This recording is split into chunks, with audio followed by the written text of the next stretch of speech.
evening, everyone, and welcome to the Tabernacle Township workshop meeting for February 11th, 2019. Please stand and flags over here tonight. For a flag salute. Pledge allegiance to the flag of the United States of America and to the republic for which it stands, one nation, under God, indivisible, with liberty and justice for all. This meeting is called pursuant to the Open Public Meetings Law. This meeting of February 11, 2019 was sent to the Central Record, Wellington Tabernacle Township, and Courier Post, posted on the Golden Corner Town Hall, and has remained continuously posted as required notices under statute. And in addition, a copy of this notice has been available to the public and is on file in the office of the municipal clerk.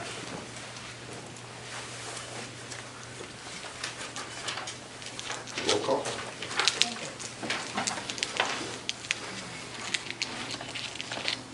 Ms. Brown? Here. Mr. Lee? Mr. Moore? Here. Mr. Yates? Mayor Barton? Present. Okay.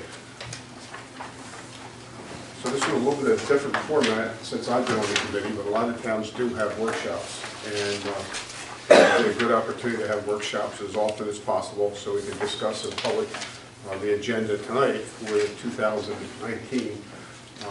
Moving the township forward, and I had asked everyone to put together a list of goals and objectives that they would accomplish in 2019, not just the committee, but also our professionals. And we have some copies here, and we're going to go through those. And Rodney, why don't we start with you, because you want to introduce to us the budget, the first part of the budget, right? Yes, this is basically we're talking with Doug, and he received all the requests from the department heads. I put together basically a preliminary budget where it stands now, with the expectation. I explained a lot of it in the memo that I put on the front. Utilizing about the same amount of surplus as we did in the 18 budget, assuming the state aid is going to stay the same, but I have no idea if that's going to be the case or not.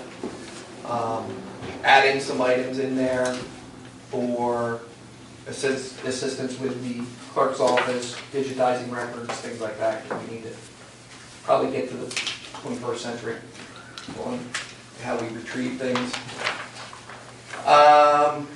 And basically getting to a point of a budget that, as my memo to the previous committee, Mr. Moore, you were not on, didn't receive that, but I will get you a copy. Back in December, I did a memo based on what the debt payments are going up based on the 2018 bond issue, which was 3.8 cents. That's currently where this budget is. It's a 3.8 cent tax increase. But that's now for you to review, ask questions on, and come back for that. So, Rodney, did you put a schedule how you'd like to see us to react to this budget? I would like to say by the regular meeting of March, we would introduce it, but I would like to get to the point, instead of in years past, if we're going to make changes, let's make changes before we introduce. Because it's a more efficient way to do it. Once it's introduced, it's really the township committee's budget. So that being the case, it would make more sense to change it then. We don't, the state's going to want us to introduce in March, but if we introduce in April, all they're going to do is ask when we're going to get it introduced. Okay. So, but we can discuss this at multiple meetings, the regular meeting, the next workshop. It's now in the format that it's easy to change, to do recalculations, things like that. Okay. So, And that's the purpose of the workshop, so we can all sit at the table and go through this budget and hopefully agree on what the final budget's going to be before it's introduced, so that there are no changes after it's introduced. Yeah, because as you know, and you've experienced, the problems are is some of the changes you're going to make delays the adoption for 1, 2, 3 more meetings because of the amount of a change you may want to make. If you're changing a line item by over a certain percentage, it means you're going to have to hold another public hearing on that change. So let's try to, in my opinion, we should try to narrow it down the best we can before we ever introduce. Okay, good.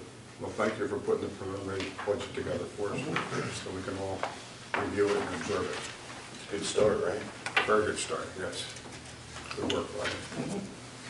Mr. Kramer, how about we'll just go right around the room here. Doug, for 2019, what are some of the items you have? And some of the items that are on our list may be on multiple lists, and we can just check them off and come up with a single list, and then with that list, hopefully prioritize how we're going to move forward in 2019. Rodney spoke a little bit about the budget. We have some money in proposing the budget to digitize our records. Okay. That includes working with Dan on updating our tax maps and all that, because we have a real need for this information available digitally, both for the state of New Jersey, for the DEP, and DOT prefers it, and when we go to do the next reassessment, they're going to require for us to do it there. Okay. The other real reason is to retrieve information when it's requested by the public. We've got to get a more efficient way to retrieve this because of the amount of time it's taking up to stay as of right now. So that's my first request. The second one was also in the clerk's budget this year. I've asked for a part-time office clerk to deal with the contractor we bring in to help digitize the records and work through that. There's a lot of records that we'll need somebody to work with and work with each department head on how we want to be able to retrieve the information, what we're looking for, what's most important to us, and how to set it up. So we're thinking of bringing a person in there and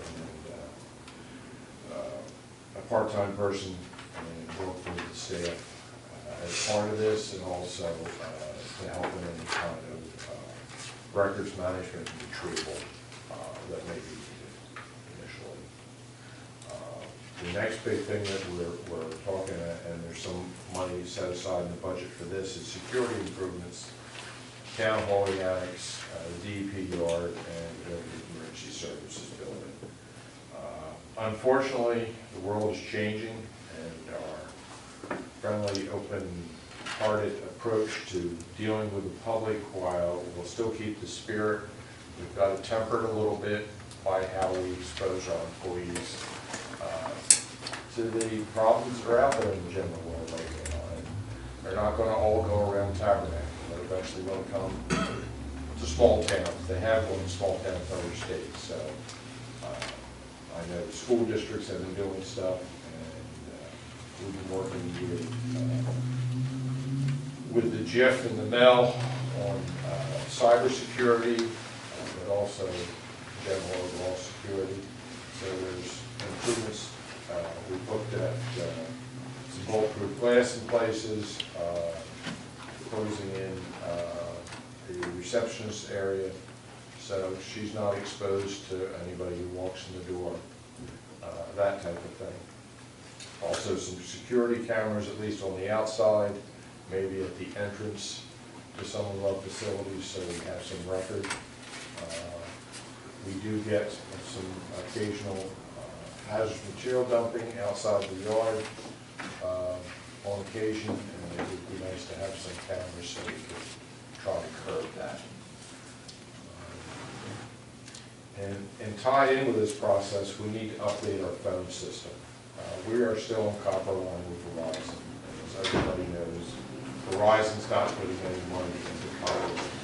So every time it rains, our lines get offline static or we lose them at some point in time, because the substations across the street that's buried in there apparently fills with water and causes an issue every time we get rain.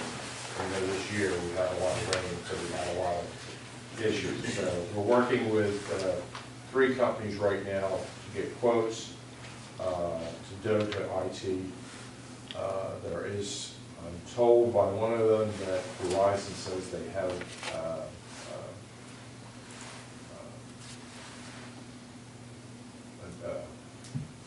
what's the word? area. Mhm. So if that's the case, that would be a great help, especially for interconnectability between the Office of Emergency Management in this building and our overall ability that in an emergency to move the offices from one place to the other as the need arises.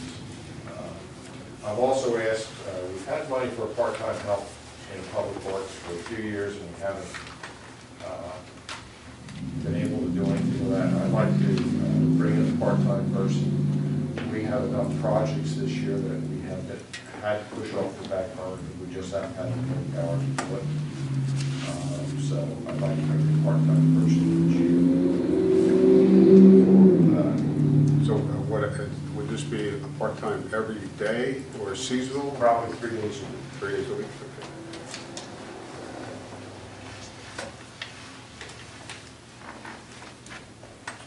For the flexibility that in certain seasons we may have them a little bit longer, but it would be something that's below 30 hours a week. Like that. We started down the project of replacing the gazebo out in the yard. I've gotten some wood figures, seem to be about the same. I still prefer metal structure, and I have some pictures that in a future meeting I can show up on the monitor so we can have an idea what it looks like, and we can go from there. Okay. The metal, is it powder coated? Is it galvanized? Powder coated. Right now, we're looking at something with a green roof Okay. tan understructure. And the next thing is to install doors on the open shed in the DPW yard.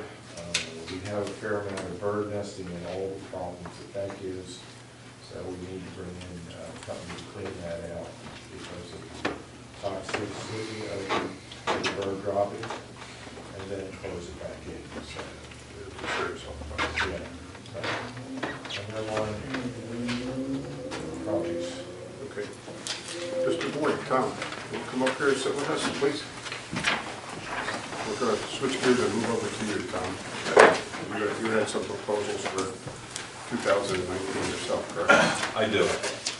The first thing I would like to discuss is fee revisions for the Uniform Construction Code. The last time that Tabernacle had any fee revisions was September 1st, 2012.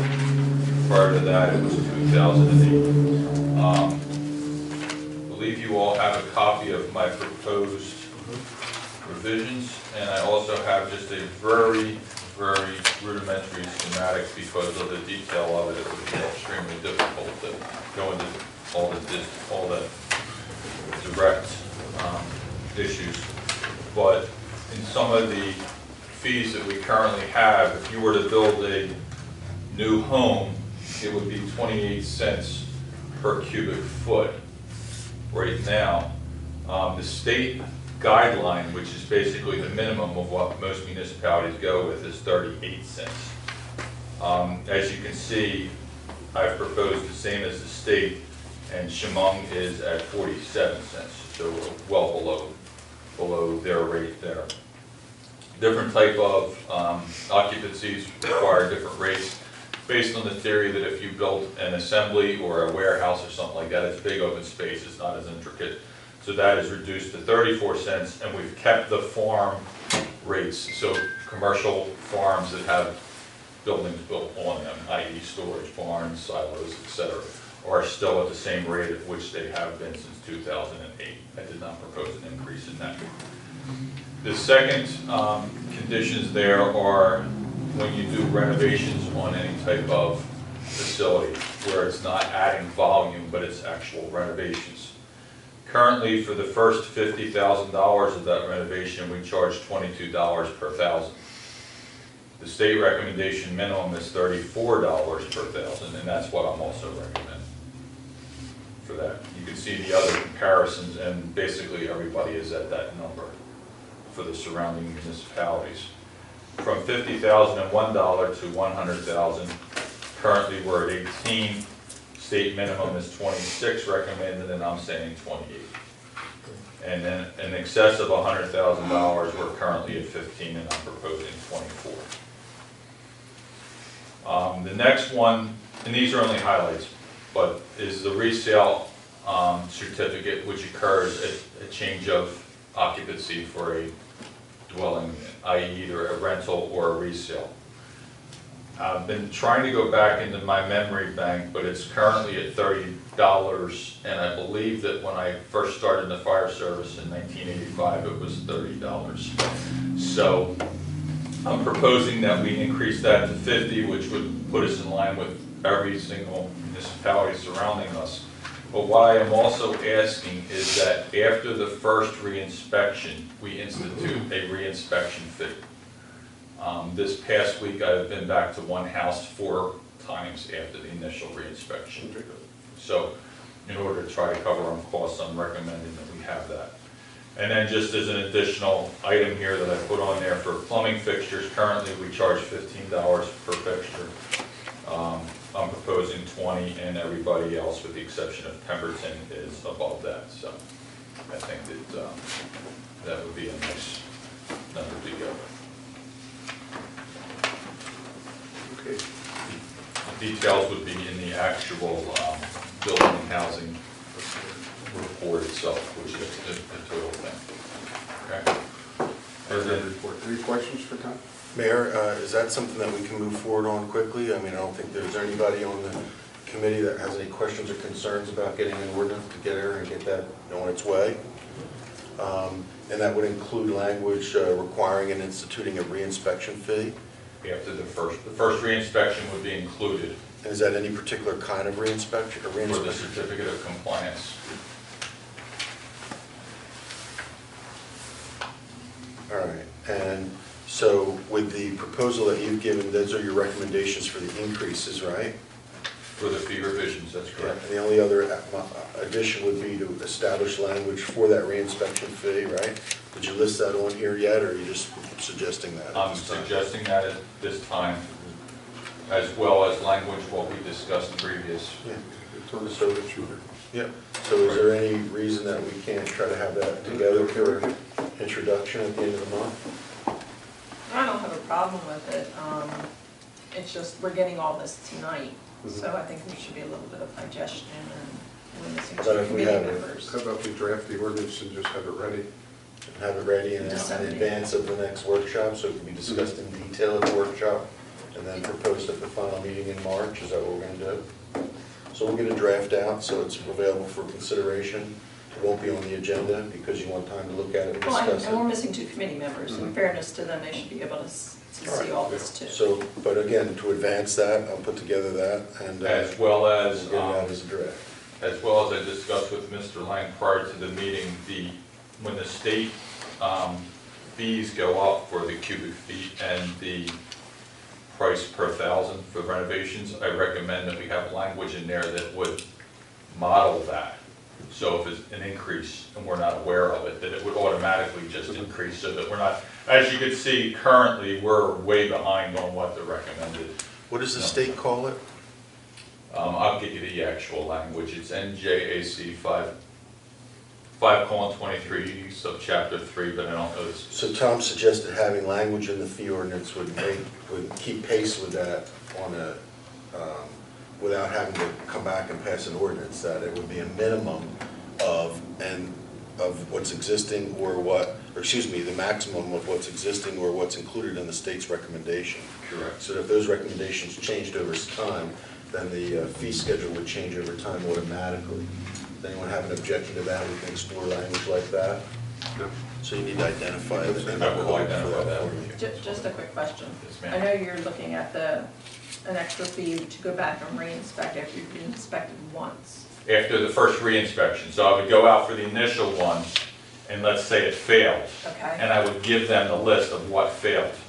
Okay, so if you have to go out again after that, they didn't correct what you told them? Correct. Like, if they corrected it the first time out, I'm fine with it, because. No, that's fair. But Back out 4 times. I'm not back out 4 to 6 Right, no, times, no, is no. what I'm trying to avoid for nothing. That's fair. Exactly. I'm thinking if they fail. No, they no, charge them no, the first no, time. no, absolutely not. This is, I go out the first time. If it fails the first time, I give them a list, Okay. advise them of it. Then they call me back and say everything's fixed. And I go back out there and it's not fixed. And then you go back out there and it's not fixed. No, And it's like, I'm with you. It's fair. yes. So, and just as a reminder that the fees that are collected from the Uniform Construction Code are just used for that purpose. It's not like this is tax money, so it's not as if any tax implications will be as a result of this. Okay. Anything further for Tom? Any questions? Did we have that other thing on vehicles? Would you go ahead and bring it up? Okay, we're having a situation in the town where we've received some complaints regarding parking of commercial vehicles.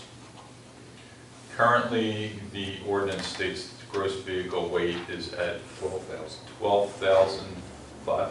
I think it's, I believe it's 12,500. Don't quote me, but I believe it's 12,500. With the advances in technology of modern vehicles, a Ford F-250, which is a very common vehicle, is approaching that number.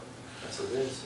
It's approaching that number. I was joking with the township administrator that when he takes his 1-ton truck home, that it's pretty much illegal to park it in the driveway based on our township ordinance. So I would like to see that increased to allow for the technology increases of the vehicles that are out today that are able So to. what would you say would be a fair number? As we discussed, it was 17,500 was what we felt was a fair number, and Doug can elaborate more on that. For a GV, Area 17.5, they let you get an F-450, which is now a common pickup at some extent. If you're pulling a trailer or you're pulling anything, they now make a pickup version of that, and the max you can get in that is 17.5. so the expression is gross vehicle weight rating, right? Yeah. GVWR. And so we would write that into the code, and instead of what's currently there, which is 12,000 or thereabouts, right? I believe it's 12,500. And so you just want to make that specific change to that specific ordinance, right? That's correct. So is that again something that we can get together? Is that something that we could get together for the end of the month, maybe?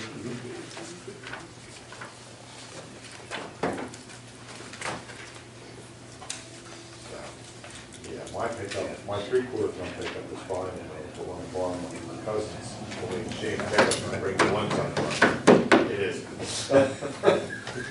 Next time. Thank you, folks, I appreciate it. Mr. Cousin? Thank you.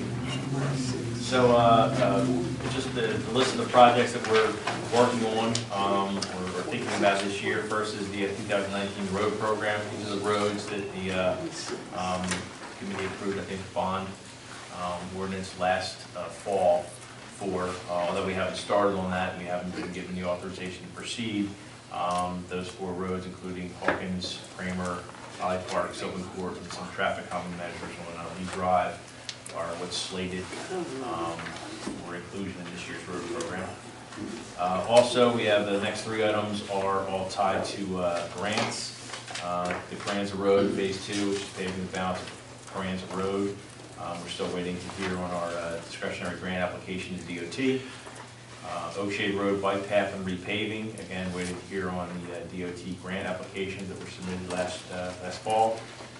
Also, we're working with Doug on the ADA improvements for this building, which include a new chairlift, replace the existing one, and also some other outside improvements, including the replacement of the ramp coming into the building and the railings there, bring those into compliance. Next item is the tax map conversion Doug had alluded to. Basically, the tax maps we have are the old hand-drawn tax maps from 1961, and for the past 50 years or so, plus they've been just updated as we have subdivisions or any lot line adjustments. So what we're working on is actually bringing them up to speed and digitally recreating those. It's not going to be a quick process, but we need to start at some point. So we'll be basically replacing all of those maps at some point with digital maps that will be sent up to the state to get approval, because they'll have to be reviewed. And as we're doing that, we're correcting all the things that the state now requires with tax maps that maybe they didn't require back in the 60s or haven't been updated to that effect. Next item is stormwater management. The state continues to ratchet up the regulations with respect to stormwater management. We recently met with Doug and a representative of the DEP to discuss some of the facilities and some of the changes in the regulations. I think the most kind of important change that we really need to face is on basin inspections. Not only does the state require that we inspect and maintain township-owned basins, but the state requires that every basin within the township, including private basins, be inspected, whether it's by us or whether it's the owner of the basin. But I think we might need to look at our ordinance and give us some sort of a vehicle in order to do that and enforce that with respect to the private basins. I'm waiting to get from the state. They have a sample stormwater basin steward ordinance, they call it, that I'll forward to Pete once we get a copy of that. And I think it should be something that maybe we put on a future workshop. Right of inspection written into the code, right? Yeah. Well, you have that right, but it's always a sticky wicket, but, you can modify the code to require a right of inspection. Right, or require that they supply an inspection. So the alternative. Yeah, so if the private entity would, Murphy's, let's just say, across the highway there, if annually they would provide to the township an inspection report prepared by, an appropriate professional, and that would satisfy our requirement from the state, we could put that in the file and we'll know. And if there are, and those inspection reports have to include, any recommendations for improvements or, remediation that has to happen on the basin so it functions properly. And then there has to be a vehicle to make sure that they do follow up and make those necessary repairs.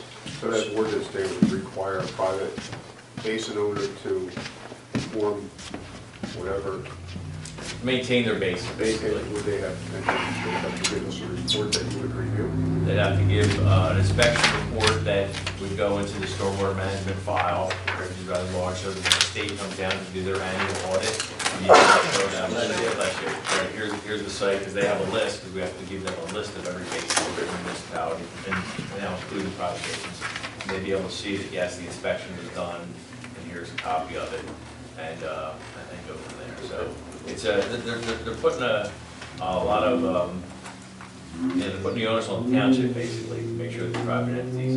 The newer developments aren't as bad. There's maintenance procedures on the plans and any approvals, like the new subdivision on the highway.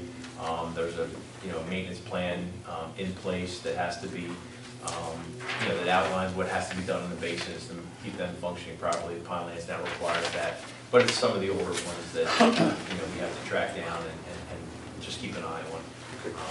So that's something I think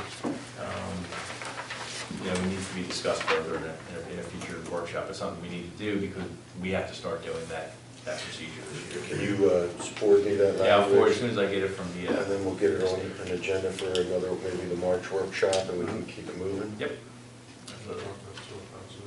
Yeah, we did also met with the Soil Conservation District. They're offering to municipalities to do the basin inspections for the municipality for a fee. So there's no free lunches there. So that's an avenue that we might want to consider at some point. I think right now the Public Works Department does the basin inspections. The problem is there's a lot of them out there, so it takes up a lot of time. So at some point in the future, we might want to consider that. Either having a conservation district or our office or a combination to reach out and do those inspections. That's also a service that we can, some of the private basins, they can use the soil conservation service. They charge $75 a basin, so, a property owner could retain the services at the soil conservation district to do the inspection, which is probably going to be a pretty good deal for them compared to going and hiring somebody else to do it. The only thing to go to that, if we went that route, we just need to enter into an interlocal service agreement with the soil conservation district. So that's something I think, Doug and I just met with them last week, I think it was. So we're still kind of going through that, but we'll keep the committee posted, discuss a little bit further. And what was called Burlington County Soil Conservation District, it's actually a state agency. It's a federal agency, actually. US, yeah, USDA. And then finally, just the 220 road program, which is, down the road, obviously, but at some point during the course of this year, We have to, tie down exactly what we're gonna do in 2020. It's always better to get your road programs out early rather than later. Like we ran into last year, we waited so long before we actually moved out that we're actually, that work isn't getting done in the fall, it's getting done in the early spring. So just something to keep on the horizon. Okay. All right, thanks, Doug. All right. Doug, one of the things I don't see on Dave's report, and I didn't pick it up, but last year when we sold some of the properties, we sold the property on Moore and Richter, and we retained some of that property, correct? We retained a drainage easement. Right. And are we doing anything with that? I went by there earlier this year, there was a sheet of ice across there, you had barrels out there, actually had that road shut off. Something we have to look in. What we have in that situation is, years ago, a different engineer designed that intersection and the drainage. And unfortunately, we've hit a spring. At certain times of year, we create more water than we can take away. So the drains on Moore actually back up because they're all interconnected. They actually bring water up. It's something we can look at with being trying to do. It's one of our flooding areas that we've worked through some of them. Zilliman Road, Whirlwind, took care of the pipe work up on Koreans in this year's. So it's something that we need to look at where we can go with that. Okay. So when you took that easement off that property, was your thought of getting that water to go into that easement area? That's what I hope, but the problem is right now with as much water we had this past year, it's got nowhere to go. Okay. So we've got to look at how we can get capacity off the road. Okay. Mr. Chairman. Any questions for Mr. Guzzi? Report. Mrs. Bryant? It's funny because you'll be able to tell how to prioritize, because a lot of us have the same idea of looking at what you have here. I want to go back to the building. You guys did a report years ago, you and Rick, I believe on the committee, for building use and needs. I think we need to go back and look at it and take into consideration the old squad building, which is the community center, what we want to do with it, what our needs are, what we can do with things, and come up with a good solid plan and move forward. That's that. Derek's Causeway, let's put that to bed. Tuckerton Road situation, I'd like to see that taken care of. Should we check these off on that? So I said it's funny because everyone kind of was on the same wavelength trying to I get was stuff supposed done. to get Fee revisions, we're looking at fee revisions also, but also looking at other fees that we charge. Would it make sense to be looking toward any type of increase or not? The liquor license, we haven't touched that in years. Just to look at, I'm not saying we need to go forward, but just take everything into consideration, because, we are looking at an increase, so different areas to look at different things. The shared court services with Woodland, I know we are working on that, and I'd like to see that done. And the number one thing that I've said for a long time, fire truck in the SB building. It's our truck, it's our building, let's get it there. Back at the events ordinance that we talked about so much last year, I'd like to see that finalized, finished, and put to bed. Digitalized records, just like everyone else has talked about, everybody's doing it, we should get on board. And safety and security, I'm kind of like reiterating what you're saying, but I'm going down what I have. And then the training for rescue, getting that all taken care of so everybody can participate. And then my final thing is a call-in system for members that, like tonight, we have 2 members that could not be here. If we had something, they potentially could have called in and participated. Part of what I'm looking for, the update of the Well, system. just offering up my thoughts. That's it. Okay. Any questions for Mrs. Grant? Nope. Mr. Moore, you're up. I'll tell you what, we covered some of them. My number one, of course, is now that we have a contract, let's get the fire truck in the ESB building. Make sure the ESB building is ready to go with where it's going to set with airlines, all that stuff, we have to look into that, so there's gotta be a little pre-planning and discussion on how we wanna do that. But let's get that over there, it's been talked about for way too long and it needs to go over there. Again, touching on what Kim said, on number 2, working with the TRS and the fire company with this joint rescue. Have discussions with them, try to get everybody on the same playing field. That's definitely a priority. Get it back to teamwork as it always was. We have 2 professional agencies. Let's get everybody on the same playing field. One thing that we haven't touched on, I'd like to see us have a meeting with the New Jersey State Police Red Line Barracks with a station commander, lieutenant, somebody. Just have a little discussion with them. You know, maybe get one to come, give a report at a meeting, talk about things going on in the town. Is there any complaints? What's happening? You know, you see it all the time. It's always kind of later. You know, you see it on the news. Well, the same thing that happens 3 towns over can happen here. So let's get everybody on the same playing field. Dan already touched on it. Carranza Road, Phase 2. You know, let's get the first section done and hopefully get Carranza Road done and get it, because that's in bad shape. And then, one thing I have on here, we have a new land acquisition, Wharton State Forest, in this property. It used to be the Cutts Brothers property, right at Arks Causeway and Chatsworth Road. Wharton just did a huge cleanup in there a couple weekends ago. They did. Hauled a lot of stuff out of there. Maybe we should have a get together with the Wharton superintendent, see what their proposals are. There is a lot of stuff going on in there that residents has brought up with off-roading, ATVs, all that kind of stuff. And if we got to get emergency personnel back here, God forbid if something happens, we need to have a plan to do it. So let's talk to the superintendent and see how we can address some of the residents' concerns on that, on what's going on back there. Is that a big piece of property? I think it's 700 and some acres, I think, I believe. It's now part of the Wharton State. Yes, yeah, Wharton never normally crossed Chatsworth Road to the north. That's the first parcel that I know of that's crossed to the north. They always kept it south boundary, but they did pick that up, and it's a beautiful property. So, and they did a tremendous cleanup. I don't know if anybody saw the dumpsters that was sitting out there at 532. It was nothing but tires thrown in it when you went by. But they had a lot of volunteer, and I think Colonel Lowe was there. I think he was one of the volunteers I saw in the photo somewheres.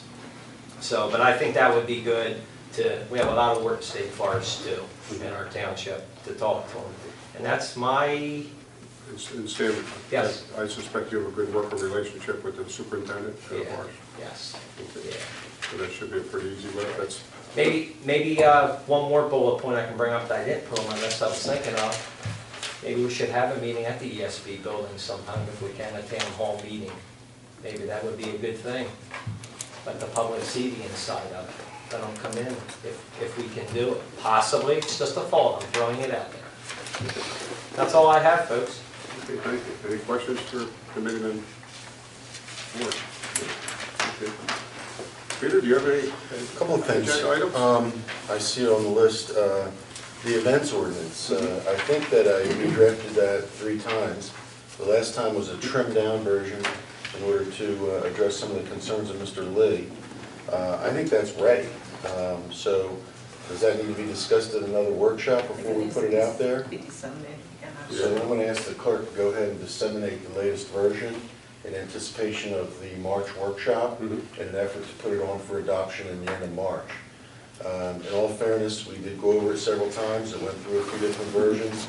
Not everybody's going to be happy with everything about it, you know, and that's Well, we can get a consensus of Yeah, what needs to exactly. be in it and So- move forward. And if we can't do that, we can't ever get it off our agenda. So, you know, if I'm going to ask the clerk to distribute it in the packet in advance of the next workshop, and I'm going to try to ride that horse over the goal line. Okay. With respect to Eric's Causeway, I have to get together with the clerk so that we can put on for the appraiser, right? And is that something we can try to do maybe for the regular meeting at the end of the month? Okay, so I'll talk to her about the next step is to authorize the appraiser. We can move forward with that. We'll try to do that at the end of the month. Shared service with Woodland Township. I have to go over that with Doug, and then I do have some information and some questions that have been posited from the municipal division, but I'll get together with Doug to see if that we're getting that advanced and that we're on track. Is there anything in particular, or you have that in your picture? Right now, we've met with Amy from the court system, and we've advertised for, we're presently advertising for a part-time deputy court administrator. How's that going? We've got a few. I will tell the committee that there is a paucity of qualified people for the courts, and Doug is probably finding some difficulty in finding qualified candidates, or and so that's, am I wrong, Doug? I have one that I think is qualified, one that we would have to probably provide some education that is been used in the court system, and I have a couple that have no background at all. So I can tell you that the court experiences across the county and across the state, quite frankly, are experiencing a shortage of qualified people with the appropriate certification. So that can be a challenge, and there is competition for those people right now in the marketplace. So, you know, I will make sure, I'm just trying to relay that I think Doug has those challenges, and he's probably experienced it on some level.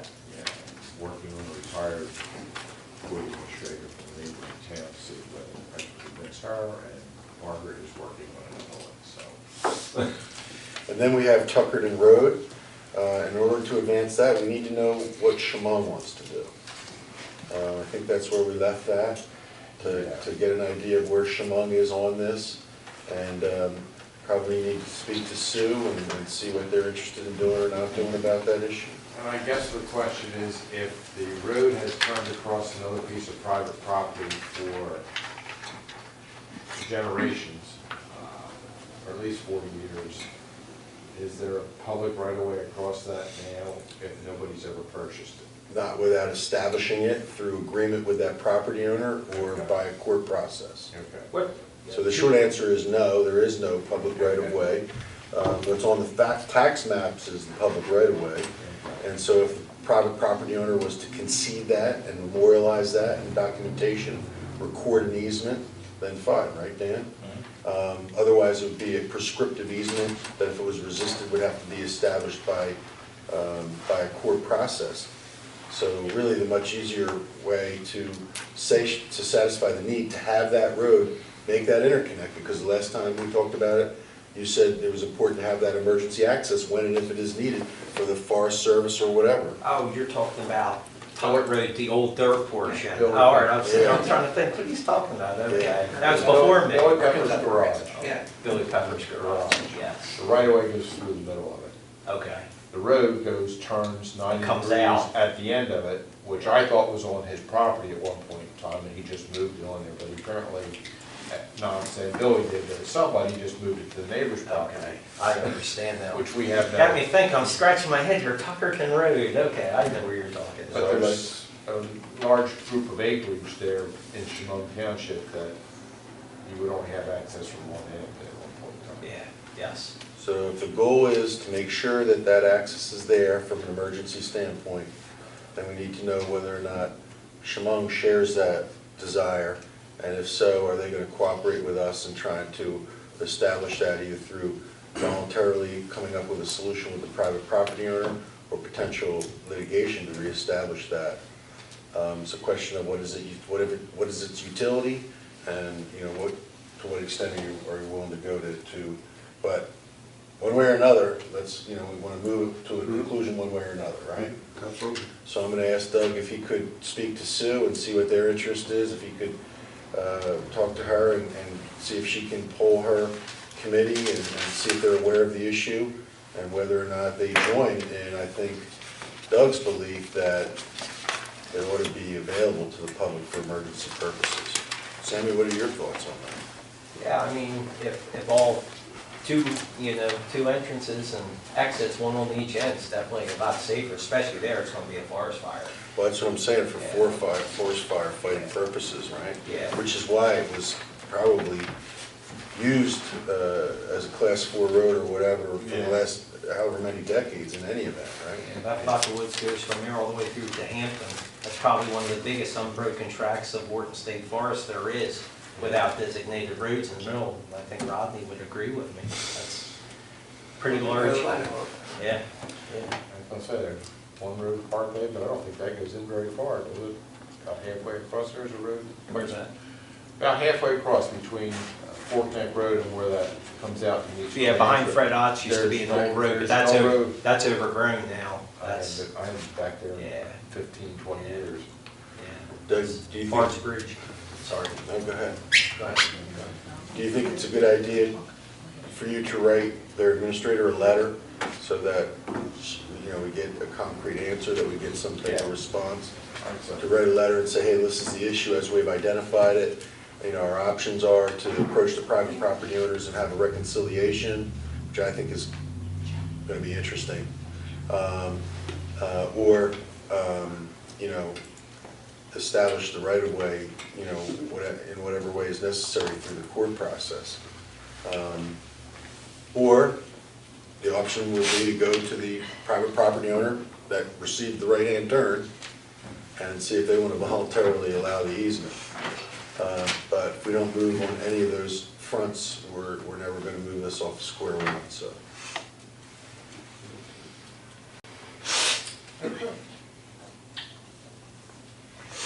And the letter just compels her, I think, to go to the committee and get a response, yeah.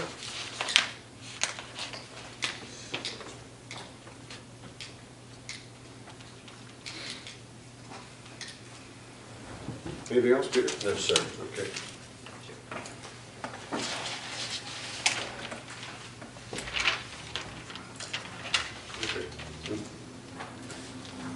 Okay, quickly, I won't touch on the items that were already brought up, but Doug, one of the items I had is surplus property sale. If we have some property that we can take a look at and see if we can make another run at that. I had property condemnation, that we continue that program. BFRR, which is Mr. Lee and Mr. Moore are working on that. These are leftover items from 2018 for 2019. We talked about purchasing portable flash and speed limit signs. Do we have that in the budget, Doug? Yes. Okay. Let's see. Again, support for the road maintenance program. Funding for your seal-up program, your right-of-way clearance. I added in here community signboard, possibility of community signboard. It's something we can discuss throughout the year as more members are here. And also went to talk about with the committee, when everyone's present, about a communication policy about how we will communicate with each other. So we're not in violation of any open public meeting acts and that we protect our private devices. Other than that, everything else was covered. And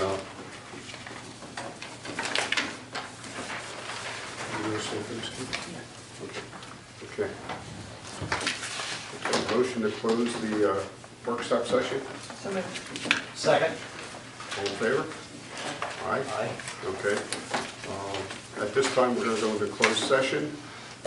Resolution number CS 02112019.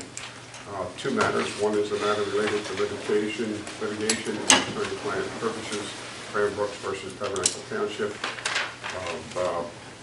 Custodian of records for Sean Barber, docket number BUR-L-001048-18, and also personal matters concerning our chief financial officer. So at this time, Personnel matters, right? yes.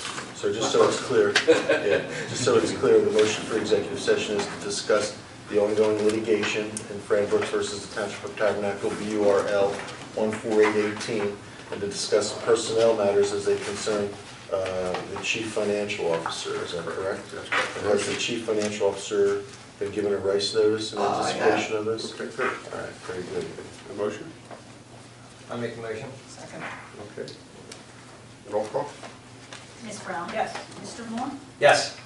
Mayor Barkley? Yes. Okay, let's go downstairs and we will be back.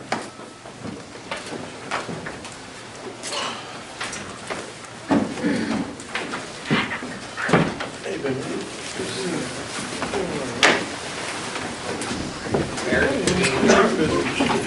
First section. Huh? See you all. Yeah. like to get ready. I want to Very positive. Okay, we're out of executive session and back in public session. This time we're going to take public comment. Anyone want to make public comment? Where's your recording at? Your sign? Oh, it's here. In this area? Please come over by the table here, I guess. Bobby? Right in the corner. Right, one of the judges. Okay. Where you wanting to stand?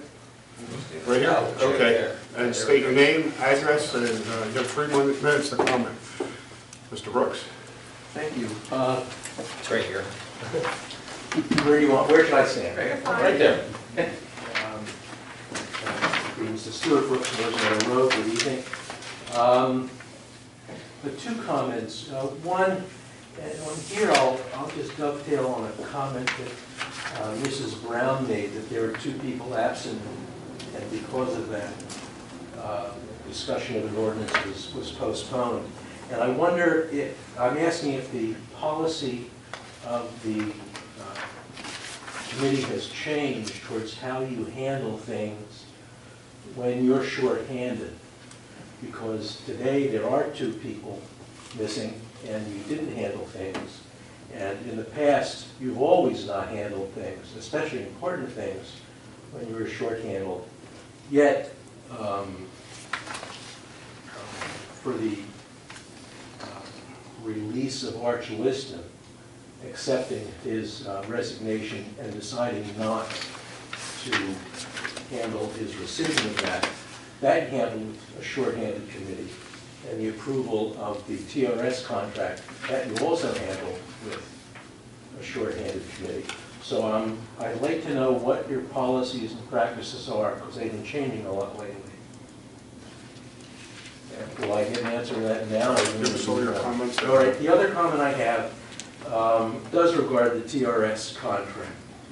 And Sammy, I think this one is Mr. Moore, I'm sorry. That's okay, you can call me Sammy. I think you know I'm me. so used to saying Sammy. That's okay. I think this one is for you. I'm curious to know why the contract calls for payment of $1 by Tabernacle to the TRS for the services, payment of $1 TRS to Tabernacle for the use of the ESB.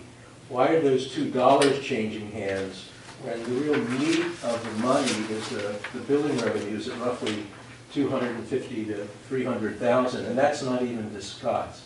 Now I know that I've seen nominal amounts in a contract before, so the dollar is interesting only in contrast to the roughly $250,000 to $300,000 of billables. So that's where I'd like the focus of the comment to be addressed. Okay. Any other comments, Mr. Brooks? No, that's it. Okay. Thank you. As far as your first comment, the intention tonight was not to pass any ordinances. The workshops are to have the committee talk about what's on their mind and what their feelings are and build a consensus of what should go into an ordinance. As you know, as long as we have a quorum, we can conduct business and we can pass ordinances and resolutions.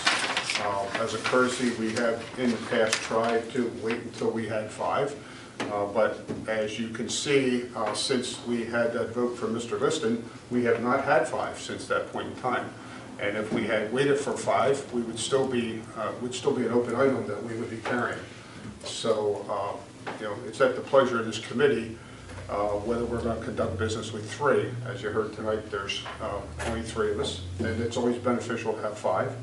And you heard Mrs. Brown speak about getting the proper electronics so that a 3rd or 4th or 5th person could call in if they're not available and participate in the meeting. We've tried that with cell phones. It doesn't work, but if we get the right electronics, it would work, and that would increase the opportunity for more folks to have a say. As far as the contract, I'll defer that to our Could I just follow solicitor. up on Yeah, comment sure. on it, if you don't mind?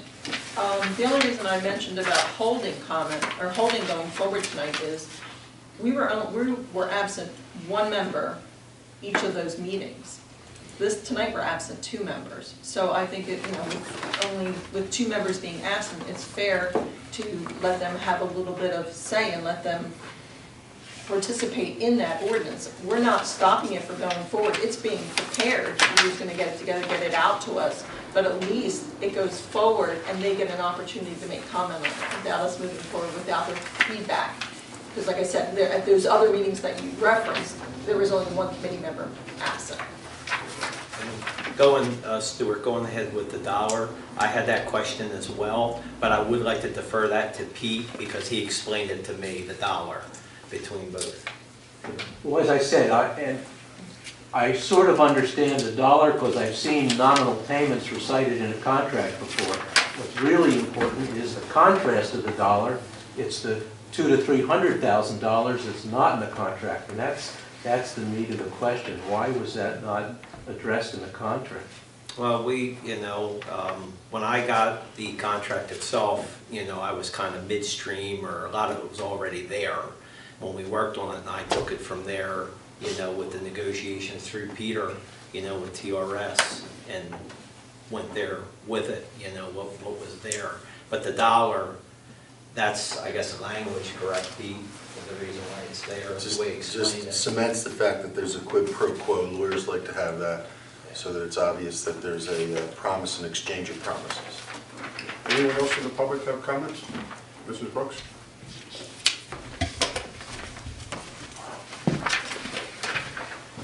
Thank you. Good evening, Fran Brooks, Morris Meadow Road.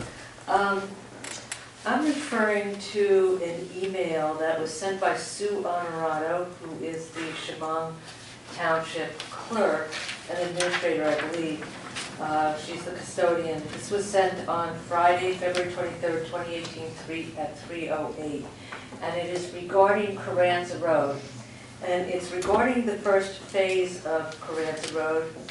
The email was sent to Doug Kramer, Administrator Kramer, and she states, it looks like you got a DOT grant for Carranza for $245K, which is true. We got a grant for $245,000. Do you still need us to submit for the road going forward? Now, I'd like to know what that means. Does that mean that Chemung Township has no intention, and actually, let me back up a little bit, because I spoke briefly with Mr. Guzzi about how much whether the road was going to be partially paved or completely paved for the portion that the 245 is going to cover. So what I would like to know is, does Chemung have any intention, since we're picking up the freight for this first phase, does Chemung have any intention of putting in any money, or are they going to stick the Tabernacle taxpayers with that first phase, the $245,000, our portion that we're putting in, and is it going to turn out to be sort of similar to what Chemung did with the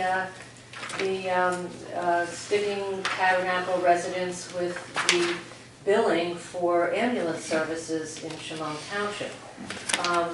So what's the status of this? Mr. Kramer, this went to you. I understand that there was no return email from what I was told by the custodian, that the discussion was done by telephone. So what does this mean when, do they have does Chemung have any intention of contributing to this first phase, or are they just going to walk away from it?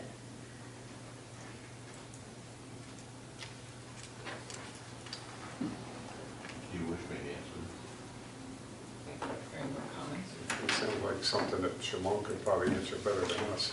I can't speak for Mrs. Alvarado for exactly what the intention was. I can tell you what my discussion was. It was concerning whether we were going to continue going after both District 7, or District 8 and District 9 for support for the rest of the road.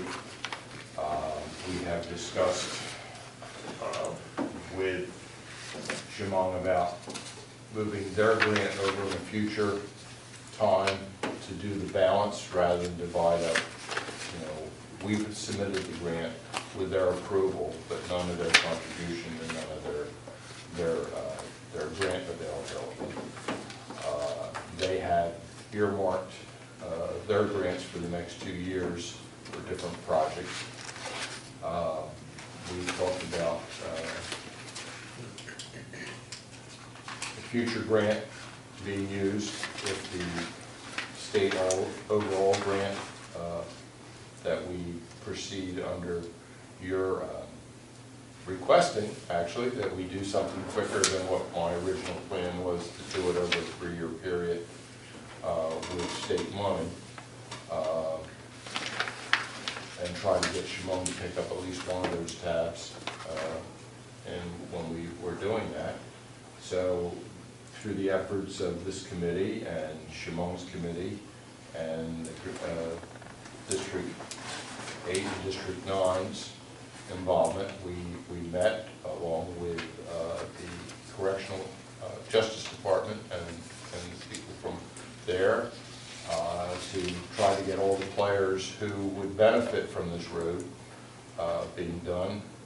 And that came as a suggestion from Senator Connors that we proceed with doing to the end of the asphalt to include Coran's monument, because he thought that had some value for a reason why the state would fund it. So what that conversation was is, were we going to continue or were we satisfied with how far we got?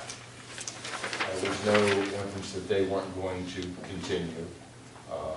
But I can't speak for what she said to her committee and what committee said to her. You would have to ask her. But I was not represented in the phone message that they were going to walk away from anything.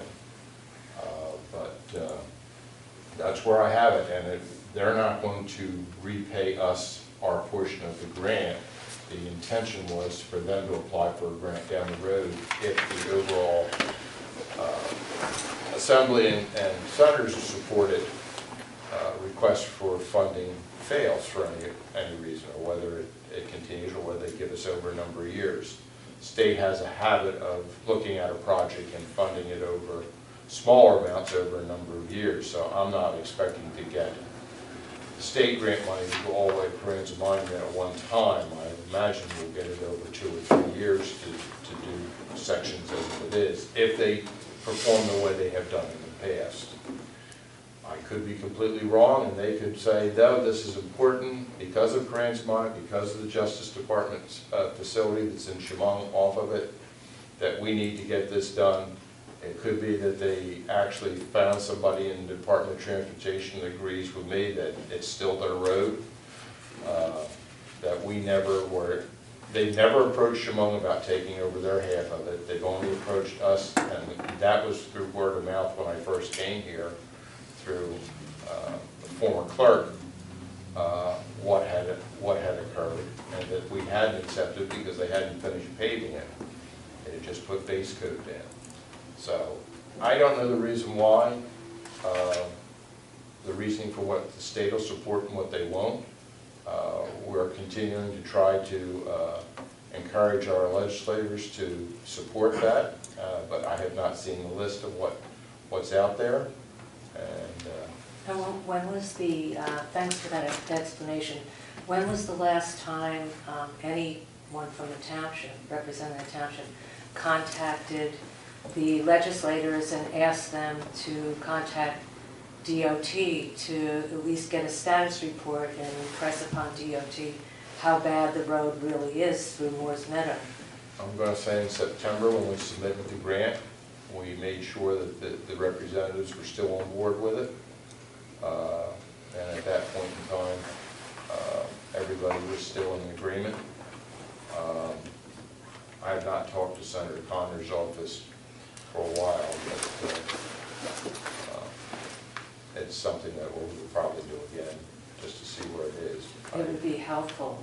I mean, So, because if they don't, if the DOT does not fund the rest of, at least through Moore's Meadow,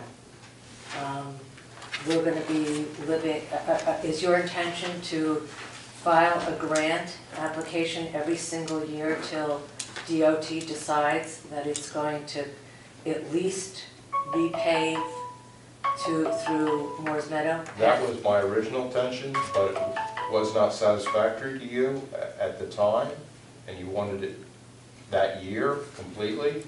So the committee went I and don't know tried what to you're do. talking about, Mr. Kramer.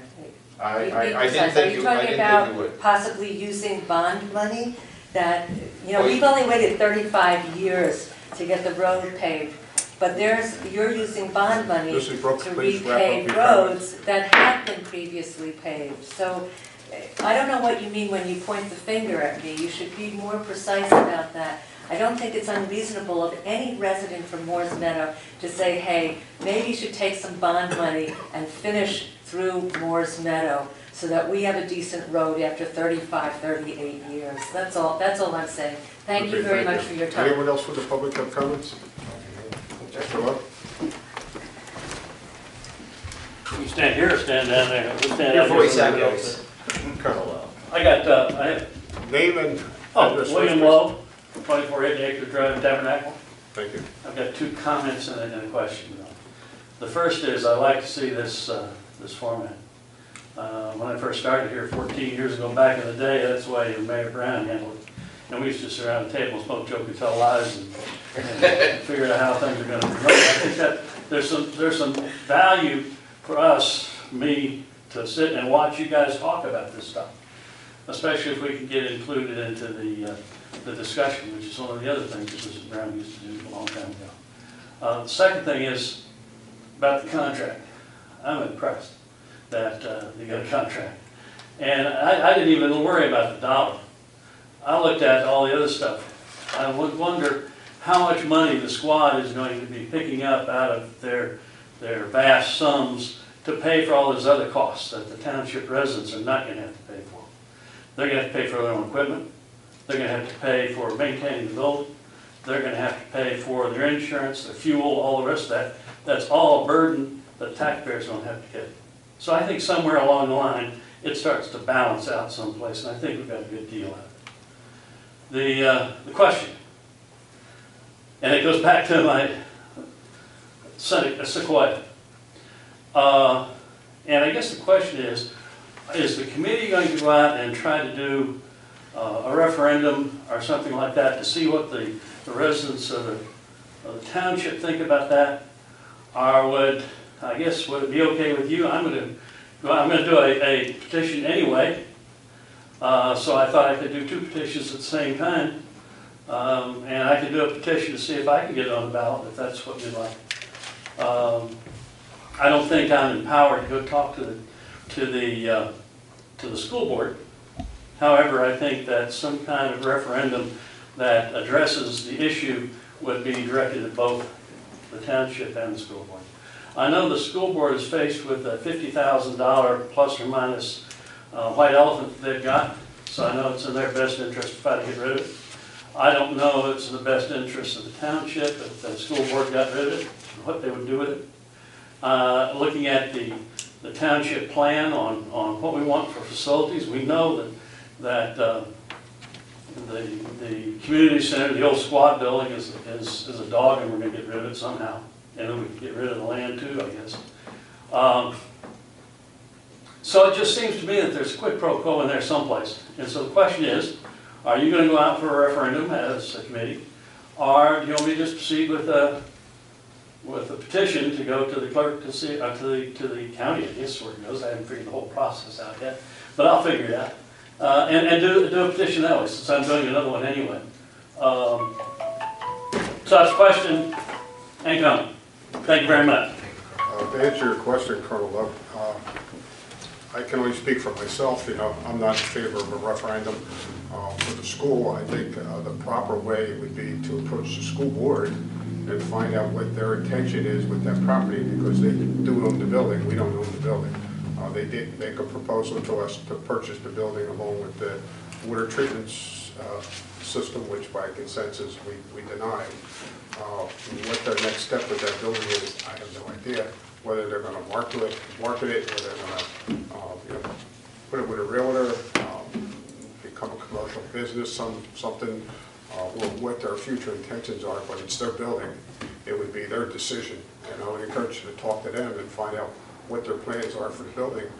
Well, I'm just a resident. I have no authority. I mean, if you want me to go and talk to them on behalf of you guys, I'll be more than happy to do that as your agent. But on the other hand, a referendum could be put together that would affect both the school board and the township. And we might find out if the residents of the township want to do this, or they don't. Maybe the residents of the township don't think it's worthwhile, and maybe we shouldn't do it. But I think we ought to at least ask before we just let it go down the hole. Well, I will say that, you know, we all do get to vote, not just for this committee, but also for the school board. And you're welcome to talk to the school board at one of their meetings and find out what their future intentions of the building are. Thank you. You're welcome, sir. Anyone else in the public? Okay, motion to pay the bills. So moved. Second? Roll call? Ms. Brown? Yes. Mr. Moore? Yes. Mayor Barton? Yes.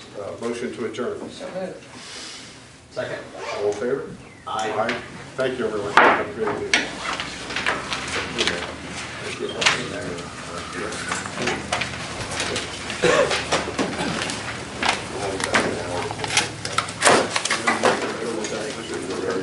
Okay. I'll take care of this stuff.